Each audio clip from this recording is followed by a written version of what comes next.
তিন রকমের ধর্মের লোক বেশি আছে, খ্রিস্টান, ইসলাম আর হিন্দু। 100 জন খ্রিস্টানকে যদি একই প্রশ্ন করে তোদের ভগবানকে, একবারই বলবে আমাদের ভগবান ঈসা মসীহ, যিশু খ্রাইস্ট। মুসলমানকে জিজ্ঞাসা করবে 3 থেকে 5 মানে মৃত্যুর আগে পর্যন্ত, যাকে তোদের ভগবানকে, একই উত্তর দেবে, ভাই আমাদের ভগবান হলো আল্লাহ। হিন্দুদেরকে যদি একই প্রশ্ন করা হয়, ভাই তোদের ভগবানকে, কনফিউজ।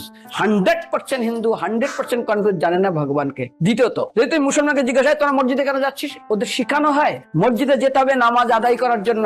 সপ্তাহে ওরা 100% একদিন মসজিদে যাবেই। তুমি যদি খ্রিস্টানদের জিজ্ঞাসা করো তোমরা কেন কোথায় যাবে, কোথায় যাও না, আমাদেরকে একদিন তারা চার্চে যাবে। কেন? ঈশ্বরে প্রার্থনা করার জন্য, ওদের শিখানো হয় জন্মের থেকে, এটা সংস্কার। আর হিন্দুদের যদি জিজ্ঞাসা করে তোমরা মন্দিরে কেন যাচ্ছ, আমার ছেলের বিয়ে হচ্ছে না, আমার মেয়ের বাচ্চা হচ্ছে না, আমার বাবা হসপিটালে আছে, কালকে আমার মামলার ডেট আছে, আমার ব্যবসা খুব খারাপ, আমার শরীর খুব খারাপ। 99.99 হিন্দু জানে না মন্দিরে কেন আসা উচিত, তাদের ভগবানকে মৃত্যুর পরে কোথায় যাবে। মুসলমানকে জিজ্ঞাসা করবে মৃত্যুর পর কোথায় যাবে, বলবে ভাই নামাজ রোজা যদি না করি দোজকে যাবো, অর্থাৎ নরকে যাবো। যদি হিন্দুদেরকে জিজ্ঞাসা, ওদেরকে বলবে আর যদি